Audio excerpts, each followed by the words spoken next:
Doctor A के ओझा YouTube channel में सभी का स्वागत है। आज मैं विक्रमशिला विश्वविद्यालय के बारे में बताऊंगा, यानी विक्रमशिला यूनिवर्सिटी के बारे में बताऊंगा। यह भी भारत का एक अंतर्राष्ट्रीय विश्वविद्यालय था और अभी हम कुछ यूनिवर्सिटी के बारे में आपसे चर्चा किए हैं, विश्वविद्यालय के बारे में। जैसे भारत का जो सबसे पुराना यूनिवर्सिटी है, विश्वविद्यालय है, वो तक्षशिला है। उस पर भी वीडियो बन चुका है। नालंदा विश्वविद्यालय जो विश्व का सबसे पहला आवासीय विश्वविद्यालय था, रेजिडेंशियल यूनिवर्सिटी था, उसके बारे में भी चर्चा किया हूँ। आज मैं विक्रमशिला यूनिवर्सिटी के बारे में बताऊंगा और साथ ही साथ एनसीईआरटी सीरीज क्लासेज भी मैं चला रहा हूँ। तो आप लोग डॉक्टर ए के ओझा यूट्यूब चैनल से बने रहिए। एजुकेशनल चैनल है और बहुत ही इम्पोर्टेंट, आपके लिए फायदेमंद है, तो इसको आप जानिए। साथ ही साथ जो मैं पढ़ाता हूँ ये तो सभी के लिए है, लेकिन जो भी बच्चे जो कॉम्पिटिटिव एग्जाम्स दे रहे हैं उनके लिए बहुत महत्वपूर्ण है। और आज मैं एक मजेदार बात की चर्चा आपसे करूंगा। और सही में जो बच्चे होते हैं वह बहुत ही मन के सच्चे होते हैं। उनके मन में जो कुछ भी आता है वो बोलते हैं। ऐसे ही एक स्टूडेंट ने कमेंट में लिखा है कि सर आप ये स्टिक क्यों रखते हैं। भाई डरने की कोई बात नहीं है, और स्टिक किसी छात्र की या छात्रा की पिटाई के लिए नहीं है। मैं पिटाई नहीं करता हूँ, बस इसे एज ए टीचिंग एड में यूज करता हूँ। यह भी एक शिक्षण सामग्री है। जैसे कि मान लीजिए कि यह पेन है, या इसको मिटाने के लिए इरेजर है, ये व्हाइट बोर्ड है, ये मैप है, तो ये सब के लिए। तो ये भी हमको कहीं मान लीजिए कि बोर्ड पर ही कुछ बताना हो, जैसे विश्वविद्यालय बताना है यहाँ पर, तो यहाँ पर ये जगह जाता है। तो इसको लोकेट करने के लिए या इंडिकेट करने के लिए, या मैप में देखिए इसकी जरूरत पड़ेगी कि मैं बताऊंगा कि विक्रमशिला विश्वविद्यालय भागलपुर में है, तो भागलपुर कहाँ है मैं आपको बताऊंगा। तो एज ए टीचिंग एड में इसको यूज करता हूँ। बिल्कुल आपको पैनिक होने की जरूरत नहीं है। ऐसे भी हम लोग ऑनलाइन क्लास में हैं, लेकिन अगर सामने भी आप होंगे तो ये एज ए एक शिक्षण सामग्री के रूप में मैं इसको यूज करता हूँ, स्टिक को। इसमें कोई भी वायलेंट या हिंसक कोई बात नहीं है। तो आपको समझ में आ गया होगा और हमको लगता है कि आप इससे संतुष्ट होंगे। आइए टॉपिक पर। आज मैं बताऊंगा कि विक्रमशिला विश्वविद्यालय, देखिए विक्रमशिला विश्वविद्यालय, और ऐसे ही भारत को ज्ञान की धरती नहीं कहा जाता है। और जब दुनिया में ज्ञान की दूर दूर तक कोई बहुत बड़ी चीज सुनाई नहीं देती थी, उस समय भारत में तक्षशिला विश्वविद्यालय हुआ करता था। सबसे पुराना यूनिवर्सिटी है। वहाँ 60 से ज्यादा 60 से ज्यादा सब्जेक्ट पढ़ाए जाते थे, और वहाँ पर सभी आज की आधुनिक शिक्षा थी। मेडिकल साइंस भी बहुत एडवांस रूप में था। जीवक जो बहुत बड़े चिकित्सक हुए वहीं के पढ़े हुए थे। व्याकरणाचार्य पाणिनि वहीं के पढ़े हुए थे। तो ये सब मैं चर्चा कर चुका हूँ, मैं सिर्फ ला रहा हूँ। और उसी क्रम में ये विक्रमशिला विश्वविद्यालय है। ये भी बहुत महत्वपूर्ण विश्वविद्यालय है। यह भी बिहार में है, बिहार में था। ये अब जो साइट है वो बिहार में है। तो विक्रमशिला विश्वविद्यालय ये बिहार में था। इसी तरह से नालंदा विश्वविद्यालय बिहार में था। तो अगर जो आजकल के बच्चे हैं और कोई कहे कि बिहार जो है ज्ञान की भूमि है, बुद्ध की भूमि है, महावीर की भूमि है, तो आश्चर्य नहीं होना चाहिए। ज्ञान की भूमि बिहार बहुत पहले थी और ज्ञान की गंगा वहां बहती थी। वहां से आर्यभट्ट थे। तो खैर हम बस विषय पाते हैं बहुत शॉर्ट में। विक्रमशिला विश्वविद्यालय, सबसे पहले तो मैं बताऊं इसका लोकेशन। तो देखिए ये भागलपुर जिला का एक अचिंतक गांव है, उसी पर इसका साइट है। जहां पर ये विश्वविद्यालय उस समय था वो भागलपुर जिला का अचिंतक गांव के पास, और ये भागलपुर के निकट ही है।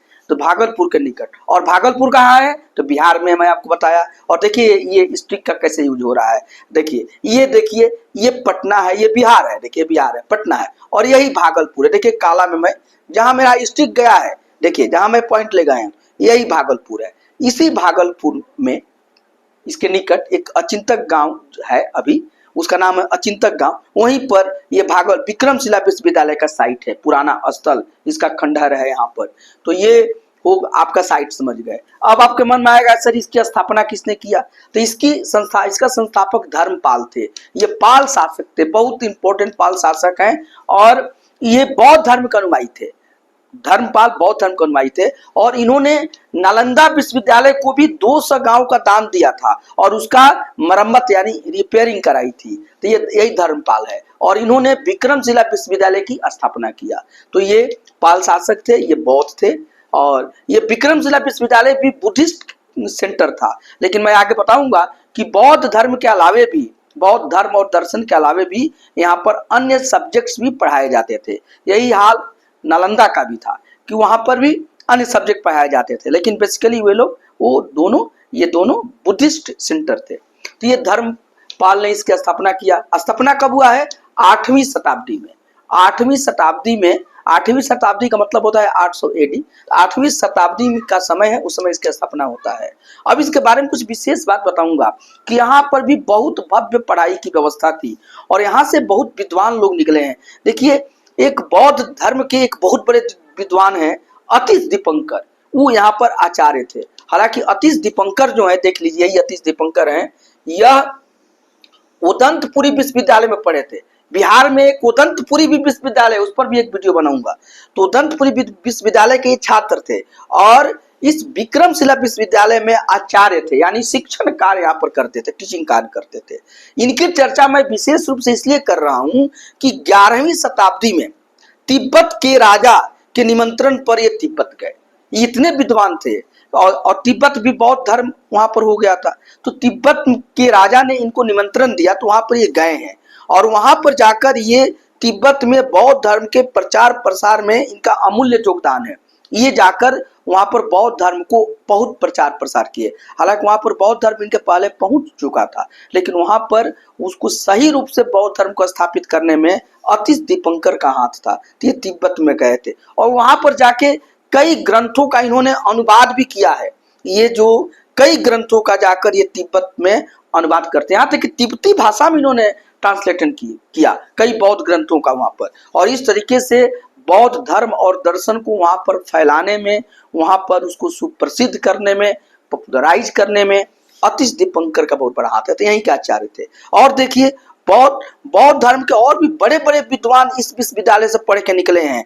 जैसे कुछ विद्वान है रक्षित, यहीं से संबंधित हैं, विरोचन, ज्ञानपाद, बुद्ध, जेतारी, रत्नाकर, ठीक है। इसी तरह से देखिए ज्ञानश्री मिश्र, रत्नब्रज आदि, ये सभी विद्वान हैं और बौद्ध धर्म और दर्शन के बहुत बड़े ज्ञाता हैं। तो ये सभी यहाँ से पढ़ के निकले थे और यहाँ से संबंधित थे। इसी तरह से देख लीजिए, एक और विद्वान है, उनका नाम है दीपंकर। देखिए, ये दीपंकर, ये लगभग 200 ग्रंथों की रचना किए हैं। बात समझ गए? तो ये एक बात हो गई। एक और बात बताएंगे कि यह अंतरराष्ट्रीय विश्वविद्यालय था। तिब्बत के बहुत सारे छात्र आकर यहाँ पर पढ़ते थे, इसलिए यहाँ पर देखिए तिब्बत के विद्वानों के लिए यहाँ पर गेस्ट हाउस बनाया गया था। गेस्ट हाउस, अतिथिशाला। इस विक्रमशिला विश्वविद्यालय में तिब्बत के विद्वानों के लिए गेस्ट हाउस बना था, अतिथिशाला बना था। यहाँ पर लगभग 3000 छात्र थे। 11वीं शताब्दी के कई विवरणों में ये पता चलता है कि यहाँ पर उसमें जो स्टूडेंट पढ़ते थे उनकी संख्या थी 3000। तो 3000 तो बहुत अच्छे छात्र माने जाते हैं किसी भी यूनिवर्सिटी में। यहाँ पर बौद्ध धर्म और दर्शन के अलावे अन्य भी भाषा पढ़ाए जाते हैं। जैसे यहाँ पर व्याकरण की पढ़ाई होती, देखिए बौद्ध धर्म और दर्शन तो पढ़ाया ही जाता था, साथ ही साथ यहाँ पर व्याकरण, न्याय, तत्व ज्ञान एवं तंत्र शास्त्र की भी पढ़ाई की जाती थी। तंत्र जो है, तो तंत्र शास्त्र की पढ़ाई की जाती थी। बौद्ध धर्म का जो शाखा पढ़िएगा वज्रयान, तो उसमें तंत्र शास्त्र है। अभी भी तिब्बत में तंत्र शास्त्र आपको पाया जाता है। तो यहाँ पर तंत्र शास्त्र की भी पढ़ाई की जाती थी। अब आपके मन में आ जाएगा कि सर इतनी बड़ी विश्वविद्यालय ये समाप्त कैसे हो गई? तो भी इसका भी कारण वही बख्तियार खिलजी माना जाता है। बख्तियार खिलजी जो मोहम्मद गोरी का यह सेनापति बना। मोहम्मद गोरी ने जब तराई की दूसरी युद्ध में पृथ्वीराज चौहान को 1192 में हरा दिया, तो और इसके बाद में मोहम्मद गोरी तो वापस चला गया, लेकिन यहाँ पर दो उसके सेनापति यहाँ पर रह गए मोहम्मद गोरी के। एक तो कुतुबुद्दीन ऐबक रहे, जो बाद में यहीं पर दिल्ली सल्तनत के संस्थापक माने जाते हैं। गुलाम वंश की उन्होंने स्थापना किया। तो वह लाहौर और दिल्ली के गवर्नर या सेनापति बने, माने इंचार्ज उनको मिला। और ये जो बख्तियार खिलजी थे, इनको बंगाल और बिहार मिला था। बंगाल और बिहार जब मिला तो इन्होंने बिहार को नष्ट किया, यहाँ के जो शिक्षण पद्धति है, शिक्षा से लगता था कि इनको बहुत दुश्मनी थी। तो ये आकर नालंदा विश्वविद्यालय को भी इन्होंने ही जलाया, आग लगाया, और बख्तियार खिलजी ने ही इस विक्रमशिला विश्वविद्यालय को तहस नहस कर दिया। साथ ही साथ एक उदंतपुरी विश्वविद्यालय, उसको भी इन्होंने तहस नहस किया। तो ये इनके जिम में काम आया है कि नालंदा विश्वविद्यालय, विक्रमशिला विश्वविद्यालय, उदंतपुरी विश्वविद्यालय की शिक्षा को समाप्त करने में इन्हीं का विशेष हाथ है, और इन्होंने ये काम कर दिया। तो ये एक दुर्भाग्य रहा कि ये इतना फलता फूलता विश्वविद्यालय समाप्त हो गया। इस विश्वविद्यालय में भी बहुत बड़ी लाइब्रेरी थी और बहुत अच्छी शिक्षण व्यवस्था थी। यह भी इंटरनेशनल यूनिवर्सिटी थी, अंतर्राष्ट्रीय विश्वविद्यालय था। तिब्बत के छात्रों का बहुत यहाँ पर आवागमन होता था। तो आज इतना ही। अगर आपको डॉक्टर ए के ओझा यूट्यूब चैनल को अच्छा लगता है, और अच्छा आपको लगता होगा, ऐसा मुझे फीडबैक मिल रहा है, तो ये आपके लिए बहुत काम की है। और मेरा प्रयास होता है कि एक एक आपके ज्ञान को भरा जाए।